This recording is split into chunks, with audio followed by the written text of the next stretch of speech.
Unsolved sixth sum. Will first mark all the adjustment. Closing stock का तो कुछ नहीं होता. Customer mister Shekhar fail to pay any dues of 800, मतलब वो बैड डेप्ट हो गए हैं शेखर के, तो वो डेटर्स को टिक करेंगे आप, बैड डेप्ट में ऐड हो जाएगा. 1/8 ऑफ पेटेंट्स, तो पेटेंट्स पे एडजस्टमेंट है आपकी.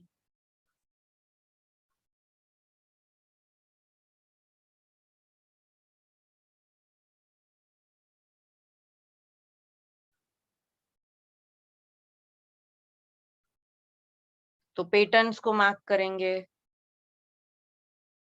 डेटर्स को तो किया था, बैड डेप्ट्स को किया था. Then the next one is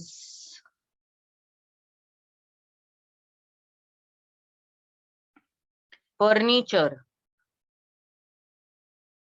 so will mark furniture also, उसको भी एडजस्टमेंट है, कुछ डिप्रिसिएशन की कुछ एडजस्टमेंट है उसको.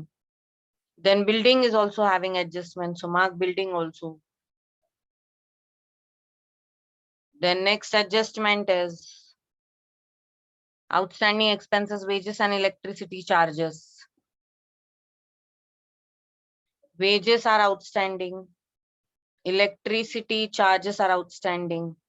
And then the last one is allow interest on capital. तो वो तो किसको मार्क करने की जरूरत नहीं है, लेकिन कैपिटल अकाउंट अगर हम लोग बनाएंगे तो उसमें इंटरेस्ट लगेगा. ओके, तो इसको मार्क कर देंगे हम लोग, क्योंकि करंट अकाउंट तो है नहीं, तो हम लोग सारे एडजस्टमेंट कैपिटल में ही करेंगे. अगर आपके कैपिटल अकाउंट में एडजस्टमेंट्स है, तो आप एक अलग से कैपिटल अकाउंट भी खोल सकते हैं, या बैलेंस शीट में ही आप लिख सकते हो, व्हाटएवर इज कंफर्टेबल. अभी यहाँ पे जैसे मैंने देखा सर ड्रॉइंग, अब ये इंटरेस्ट ऑन कैपिटल और ये, तो you may draw your own capital account also, और you may have your adjustment made in balance sheet. कभी कभी बैलेंस शीट में जगह कम पड़ जाएगी, तो मैं कैपिटल अकाउंट अलग से खोल दूंगी. After marking all the adjustments, ये एडजस्टमेंट मार्क क्यों करनी है, ताकि आपको ट्रायल बैलेंस में ट्रायल बैलेंस का पोस्टिंग करते वक्त पता चल जाए किसको कितनी जगह छोड़ देनी है आपको. So now we'll start posting the entire thing in our trial balance. हम लोग अपने बैलेंस शीट में हम लोग इसको पोस्ट करेंगे, P&L अकाउंट, ट्रेडिंग अकाउंट में.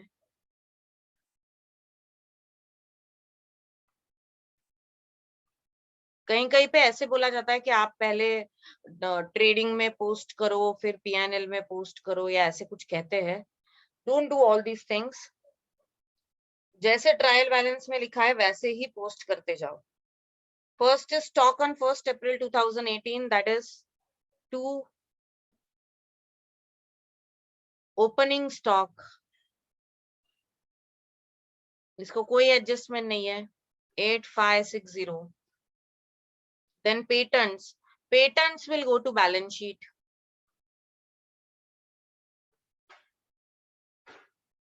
Here it is patents. Now patents, sorry, this is P&L.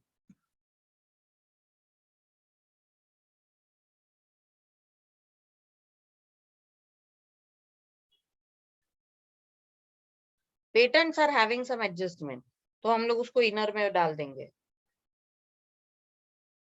2000. Then you have sundry debtors, उसको भी एडजस्टमेंट्स है, तो इसको भी थोड़ी सी जगह छोड़ के हम लोग इनर में डाल देंगे. Sundry debtors,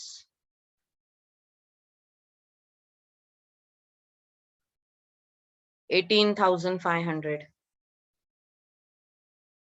Then we have stock of stationery. तो स्टॉक तो आ जाएगा एसेट पे, तो मैंने इधर थोड़ी जगह छोड़ दिया. I've written here stock of stationery. No adjustment, so it will be written in the outer column, 3000. Then trademark.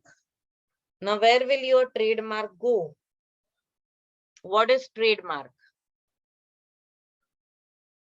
Trademark is an asset, intangible asset. आपने कोई ट्रेडमार्क बनाया होगा जो रजिस्टर किया होगा, तो वो आपके एसेट बन जाता है, तो वो जाएगा बैलेंस शीट के एसेट साइड में.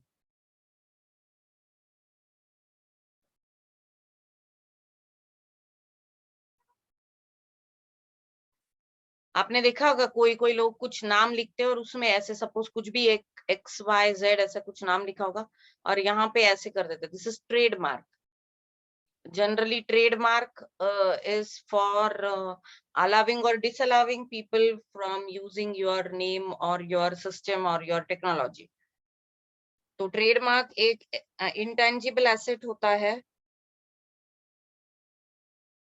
It's non-physical item. It's granting a business the legal right to exclusively use logo or any process or any item. तो वो ट्रेडमार्क कर लिया जाता है. These are all intellectual properties. Then is bills receivable 6,300. ये भी जाएंगे इधर, इसको कोई एडजस्टमेंट नहीं है तो bills receivable will go here. Then comes electricity charges as in P&L और उसको कोई एडजस्टमेंट भी है इलेक्ट्रिसिटी चार्जेस को तो हम लोग उसको P&L में लिखेंगे, लेकिन इनर में. जैसे हम लोग P&L की फर्स्ट लाइन छोड़ देते हैं because you may have gross loss और समथिंग सैलरीज जो होती है वो हम लोग लिखते हैं उधर. इसको एडजस्टमेंट है तो इसको मैंने इनर में लिख दिया 1450. Then wages are also having adjustment. Wages will go to trading account.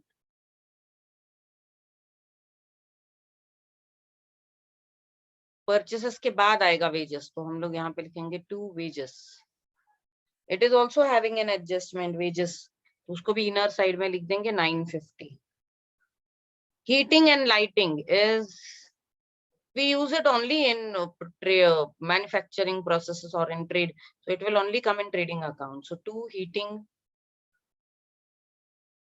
and lighting. No adjustment regarding this. So it will be 1,000 in the outer column. Trade expenses. अब एक रूल है, अगर जनरल एक्सपेंसेस और trade expenses दोनों होंगे तो trade expenses trading में जाएंगे और जनरल एक्सपेंसेस P&L में. लेकिन अगर सिर्फ ट्रेड एक्सपेंसेस होंगे तो trade expenses will go to P&L. तो इस सब में सिर्फ ट्रेड एक्सपेंसेस है, जनरल एक्सपेंसेस है ही नहीं या मिसलेनियस एक्सपेंसेस है ही नहीं, तो ये ट्रेड एक्सपेंसेस जाएंगे P&L में.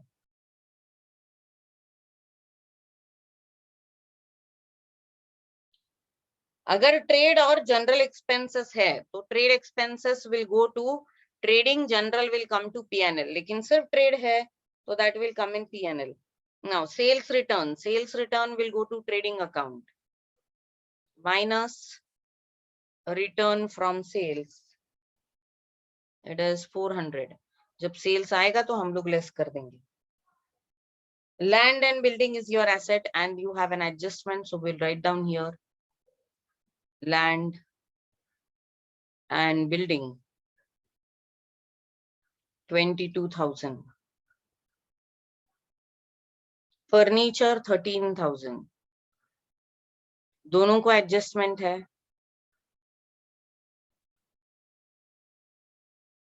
Cash at bank 5,000.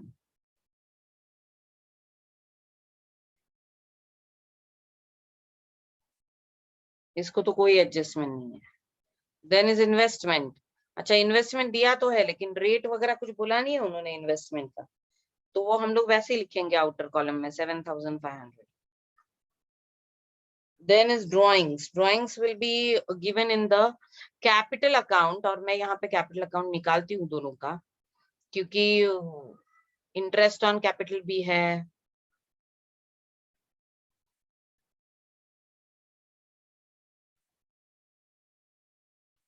तो हम लोग इधर कैपिटल अकाउंट निकालेंगे.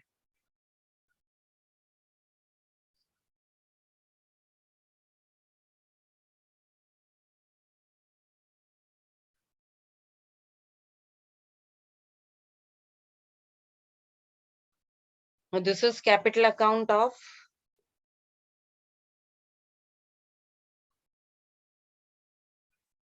Archana and Prerna.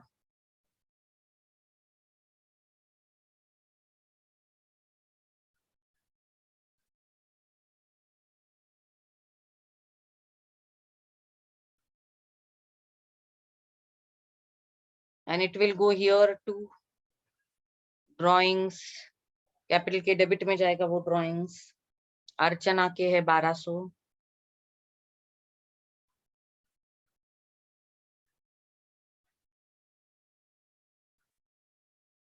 Bad debts are 200, so it will go in P&L account.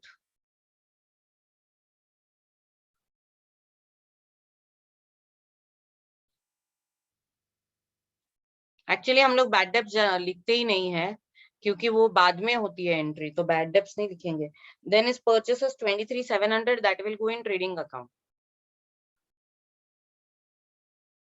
Here it will be two purchases. 23,700 शायद परचेस रिटर्न भी है, तो हम लोग इधर में लिख देंगे उसको 23,700. Now we'll go to the credit side. Now capital Archana 40,000, Prerana 20,000. यहाँ पे आएगा by balance brought down 40,000, by balance brought down 20,000. Other loans will go to balance sheet. इधर हम लोग कैपिटल के लिए जगह छोड़ देते हैं, इधर हम लोग लिखेंगे other loans 3,000. Then reserve fund 1,000.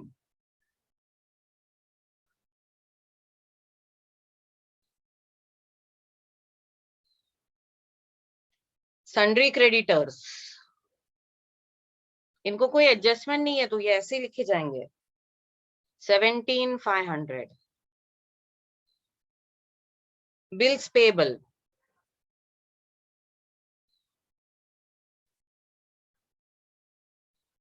5,000. Purchase return, तो ये purchase return ये जाएगा ट्रेडिंग अकाउंट में, लेस रिटर्न. तो परचेसेस में से रिटर्न हो गए 1,000.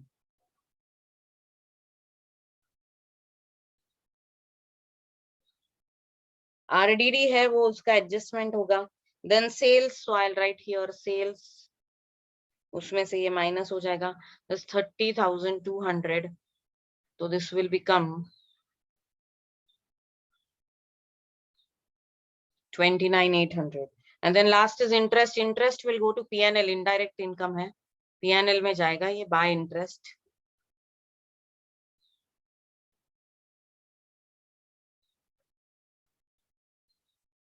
$310. पूरा ट्रायल बैलेंस हम लोगों ने रिकॉर्ड कर लिया है. Now we will go to the adjustments.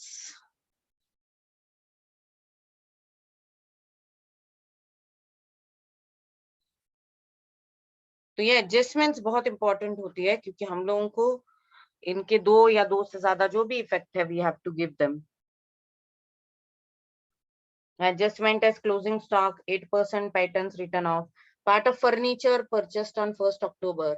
Plant and machinery depreciated, furniture depreciated.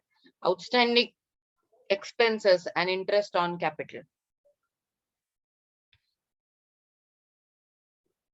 और कोई कस्टमर भी है जिसने आपको कुछ पे नहीं किया. So let us go on to the adjustment because all other things are already done.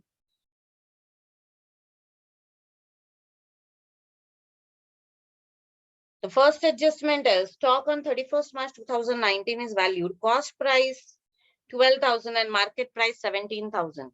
Closing stock is valued at cost or market price, whichever is less. So यहाँ पे आएगा buy closing stock.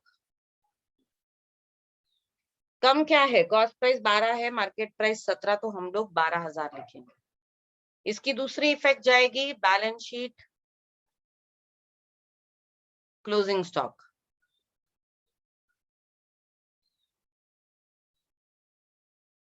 12,000. Next adjustment is someone, Mr. Shekhar is not going to pay you. Our customer Mr. Shekhar failed to pay his dues 800. तो वो 800 रुपए आपको पे ही नहीं करेगा, तो हम लोग इसमें से माइनस करेंगे. अब ये 800 आपके बैड डेब्ट्स हो गए. That will be bad debts 800. क्या उस पे आरडीडी का भी कोई एडजस्टमेंट है? नहीं. तो हम लोग इसको डायरेक्टली बाहर लिख देंगे क्योंकि अभी तो कोई एडजस्टमेंट है ही नहीं डेटर्स का। तो this will be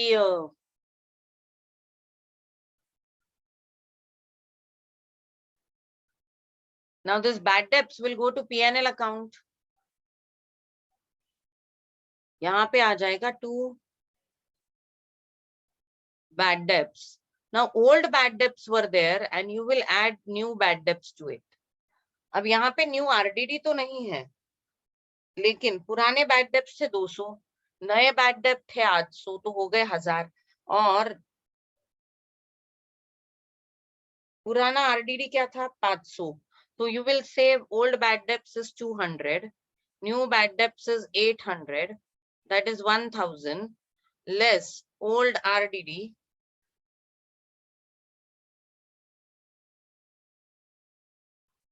which is 500. So total bad debts is 500 in the outer column. हमारा वो वही है bad debt A और B का.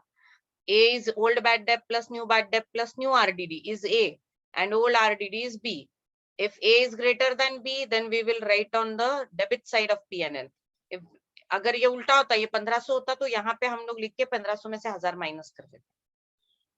लेकिन ये एडजस्टमेंट कैसे करेंगे? Bad debts old plus new bad debts of mister Shekhar minus old RDD, क्योंकि नया आरडीडी उन्होंने दिया ही नहीं है आपको, इसलिए हम लोगों ने न्यू आरडीडी नहीं लिया है. No, nothing is mentioned about new RDD. Next is 1/8 of patents are to be written off. इसका मतलब ये है कि पेटेंट्स जितने हैं,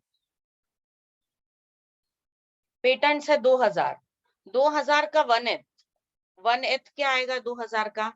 2000 डिवाइडेड बाय 8, 250. ये राइट ऑफ करना है. मतलब क्या? वो यहां से माइनस होगा, लेस 1/8 रिटर्न ऑफ. तो ये 250 हम लोग राइट ऑफ करेंगे, बाहर आएगा 1750.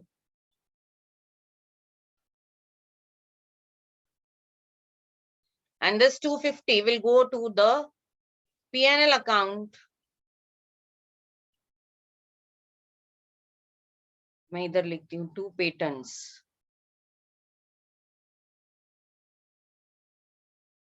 ये कितना है? 250 है. ये क्या हो गया है कि आपने शायद 2000 रुपीज खर्च किए हैं और हर साल आप 1/8 राइट ऑफ करते हैं, मतलब 2000 में से 1/8 जो है, तो 250 जो है वो आप राइट ऑफ करोगे और वो P&L के डेबिट में एज एन एक्सपेंस लिखोगे. ओके, पेटेंट्स लेने के लिए भी आपको खर्चा करना पड़ता है, that we allocate to all the years coming in a given ratio. तो यहाँ पे 1/8 पार्ट आप जो है वो राइट ऑफ कर रहे हो हर साल. राइट ऑफ करना मतलब उससे वो माइनस करना और P&L में एक्सपेंस करके दिखा देना है उसको. The next is a part of furniture 5000 is purchased on 1st October. और बाद में उसको डेप्रिसिएट करना है. पहले तो हम लोग लैंड एंड बिल्डिंग को डेप्रिसिएट कर लेंगे. तो यहाँ पे मैं लिखूंगी टू डेप्रिसिएशन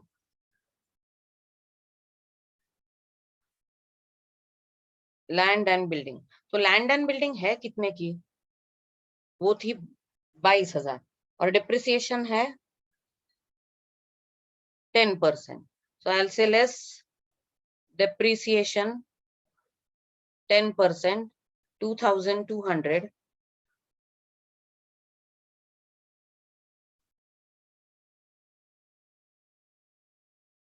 और ये 2200 जो डेप्रिसिएशन है वो चला जाएगा P&L को. अब हमको फर्नीचर का डेप्रिसिएशन भी निकालना है और फर्नीचर डेप्रिसिएट हो रहा है 5% पे. लेकिन 5000 का जो फर्नीचर है वो 1 अक्टूबर को खरीदा गया था, तो फर्नीचर में थोड़ा सा डिफरेंस है. फर्नीचर दिख तो रहा है 13000 पे, लेकिन इसमें से 5000 जो है वो 1 अक्टूबर 2018 को खरीदा था. वहां से लेके 31 मार्च 2019 6 महीने के लिए वो हमारे पास है. तो 5000 पे 5%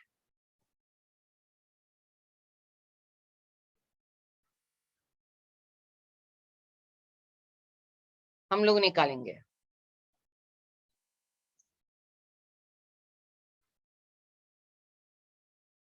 ये 5,000 पे 5% हो गया 125। बचा कितना? 8,000। ये तो साल भर के लिए था आपके पास, 1 अप्रैल 18 से लेके 31 मार्च 19 तक। तो ये 8,000 पे 5% का साल भर का निकलेगा। 8,000 into 5%, that is 400। 400 plus 125, 525 is your total depreciation on furniture। तो हम लोग अभी फर्नीचर को डेप्रिसिएट करेंगे, less 5%, 525।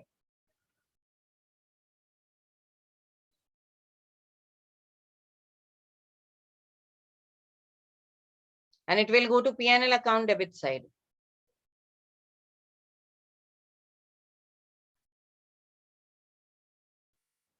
Okay.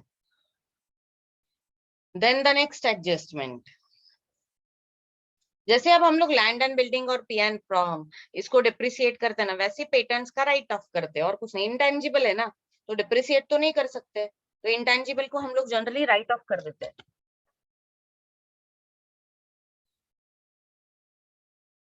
Then outstanding expenses, wages 300 and electricity charges 200। तो ये हम लोग उसमें ऐड कर देंगे। अभी आउटस्टैंडिंग है वेजेस प्लस आउटस्टैंडिंग, वेजेस कितने? 300 आउटस्टैंडिंग है, तो ये 1 2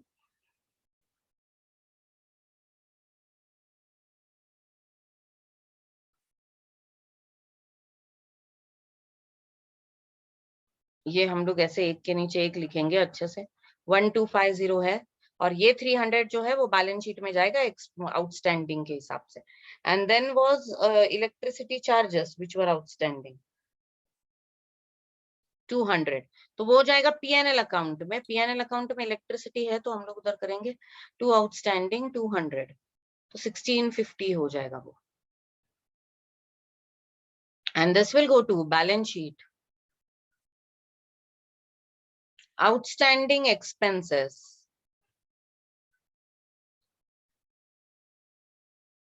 plus this is electricity charges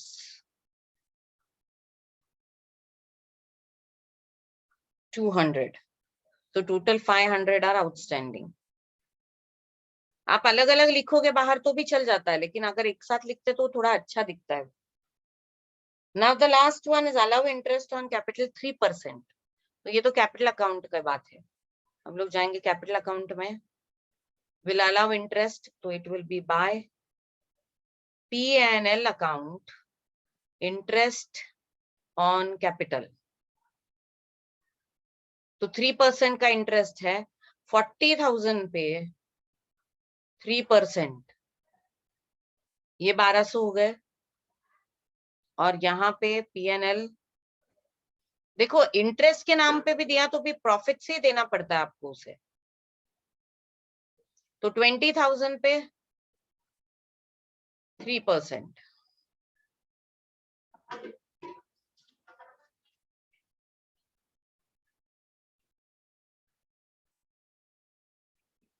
this will become 600। now it will go to your P&L account and you will write down here to interest on capital। अब वो कौन है? अर्चना, प्रेरणा। ये 1200, 600, 1800 का इंटरेस्ट दे दिया आपने। now all the adjustments are done। now what you will do is you will start making calculations for gross profit, gross net profit and transfer। so now first do it for gross profit। Credit side का total आ गया 41,800, debit side का आ गया था कुछ 33, and then 33,510। तो आपका gross profit आ गया 8290। This will go to P&L account now. ये इधर आ जाएगा by gross profit 8290। Now you will find out the net profit. Now net profit will also go to both the partners।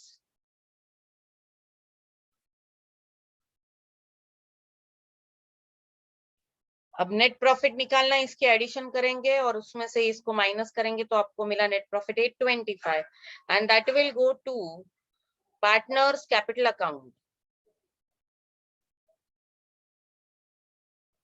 अर्चना, प्रेरणा। अब इनका प्रॉफिट शेयरिंग रेशो क्या है वो पता नहीं था, 2:1 है। तो इसका मतलब ये हुआ कि 825 जो है into 2/3 that will go to Archana and 825 into 1/3 that will go to Prerana. Now find out.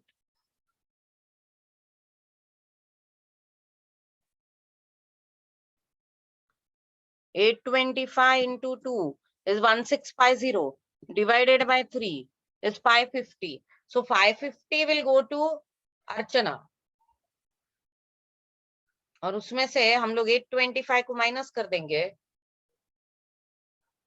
तो रिमेनिंग 275 विल गो टू प्रेरणा, क्योंकि ये इनका प्रॉफिट शेयरिंग रेशो था। तो now will do it in here, PNL में हम लोग लिख देंगे ये 550 and 275।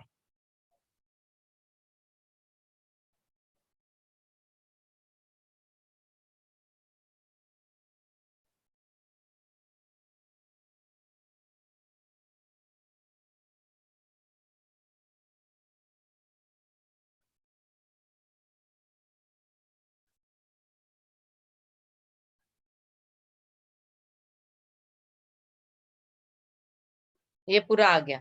Now this will go to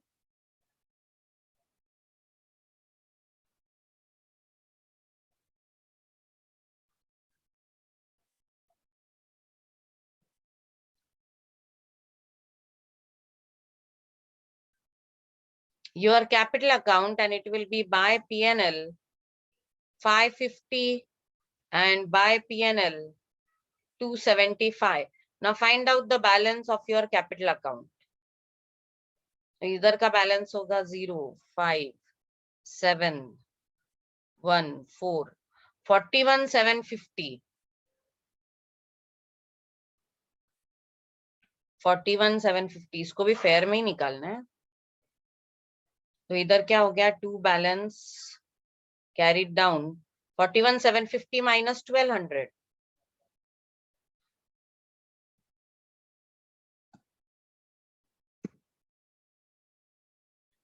4550। तो यहाँ पे आएगा बाय बैलेंस ब्रॉट डाउन 4550, वो बैलेंस शीट में चला जाएगा। सिमिलरली अब 2875 माइनस 900 ये हो गया 19,975। तो ये दोनों टोटल हम लोग कर देंगे बैलेंस शीट में।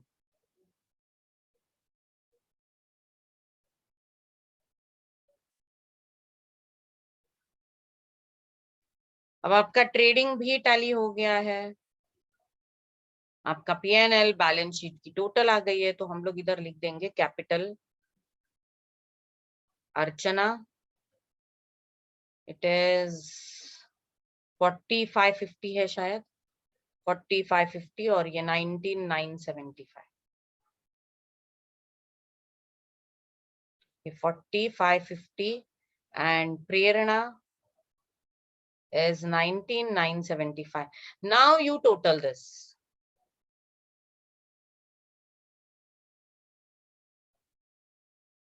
Now find out. अभी मेरे पास तो इतनी जगह है नहीं इधर, मैं नहीं निकाल सकती, लेकिन आप अभी इसका टोटल निकालो।